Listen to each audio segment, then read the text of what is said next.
जितने भी 12 के बच्चे एग्जाम दे रहे हैं उनके लिए बहुत इंपॉर्टेंट क्वेश्चन है। क्या क्वेश्चन है? तो सिंपल आपका, how to calculate national income from GDP. GDP से कैसे हम लोग नेशनल इनकम निकालते हैं? तो सिंपल बताए थे बाबू कि जीडीपी का मतलब होता है जब हमारे देश में जो भी सर्विसेज हो रहा है उसका जो भी मूल्य है, या फिर जो भी गुड्स जनरेट हो रहा है उसका जो मूल्य है, जो आखिरी मूल्य होता है, जो लास्ट मूल्य होता है, यानी कि इंटरमीडिएट मूल्य को नहीं जोड़ते हैं, फाइनल गुड्स को जोड़ते हैं, वही आपका जीडीपी कहलाता है मार्केट प्राइस पे। लेकिन सर हमको तो नेशनल प्रोडक्ट निकलता है, कैसे निकालेंगे? तो जो आपका सॉरी नेशनल इनकम जो है ना वो कैसे निकालेंगे सर? तो नेशनल इनकम निकालने का सिंपल तरीका होता है बाबू कि भैया हमारे देश से बहुत सारे लोग बाहर रहते हैं, वो पैसा भेज रहे होंगे ना, तो उस पैसा क्या करेंगे? जोड़ देंगे। क्या करेंगे? जोड़ देंगे। साथ में बाहर के लोग यहाँ पे रहते होंगे, जैसे सपोज कीजिए कि आपके कोई दोस्त दुबई रहते होंगे तो वहां से पैसा भेजते होंगे, और वही दुबई के लोग यदि यहाँ पे रहते हैं तो उस पैसा को माइनस कर देते हैं, और साथ में जो सब्सिडीज होता है उसको जोड़ देते हैं। उसको याद रखिएगा, बस वही आपका फॉर्मूला यानी कि नेशनल इनकम बन जाता है बाबू। सिंपल क्या है नेशनल इनकम इक्वल टू कि जो भी जीडीपी है मार्केट प्राइस पे, मार्केट प्राइस देख के कंफ्यूज नहीं होना है। मार्केट प्राइस का मतलब है कि सरकार क्या करती है,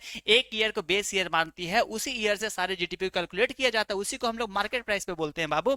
और एनएफआईए का मतलब क्या हुआ सर? तो जो बाहर से पैसा यानी कि नेट फॉरेन इन्वेस्टमेंट जो होता है ना बाबू, उसको बोलते हैं net foreign income from abroad, उसको हम लोग एनएफआईए बोलते हैं। इसमें कंफ्यूज नहीं करना, बहुत इजी है। और प्लस एनआईटी जो नेट इनकम, जो नेट इनडायरेक्ट टैक्सेस है उसको माइनस करते हैं, और साथ में जो सीएफसी होता है, क्या होता है? सीएफसी जो होता है, सीएफसी का मतलब क्या हुआ कि जो भी आप कंजम्पशन करते हैं फिक्स कैपिटल का ना, उसी को बोलते हैं। क्या क्या होता है? सिर्फ डेप्रिसिएशन बोल लीजिए। यदि आप सामान यूज कर रहे हैं तो कभी ना कभी डेप्रिशिएट होगा कि नहीं होगा, उसी को बोलते हैं भैया सीएफसी। ठीक है, अब इसको माइनस करते निकल जाएगा। यदि सपोज कीजिए कि देखिए दो चीज होता है, यदि जो सपोज कीजिए कि हम लोग से विदेश के लोग ज्यादा पैसा कमा रहे हैं, यहाँ से ज्यादा भेज दे रहे हैं, तो हम लोग माइनस में होंगे, हम लोग का डिप्रिशिएशन हो जाएगा। लेकिन यदि वहां से आ रहा है तो हम लोग सर प्लस में होंगे, उसको ऐड करेंगे, और कम होगा तो माइनस करेंगे, और कुछ नहीं होता। सेम फॉर्मूला है, लिखिएगा, एग्जाम में आएगा, फॉर्मूला पे पुट कीजिएगा, आंसर निकाल दीजिएगा, आपको कभी मिल जाएगा। तो फॉर्मूला याद रखना है, क्या सिंपल है कि gross domestic product at market price plus net factor income from abroad. ठीक है, इसको क्या बोलते हैं? एनएफआईए बोलते हैं बाबू, नेट इनडायरेक्ट टैक्सेस और consumption of fix prices fix capital, याद रखिएगा।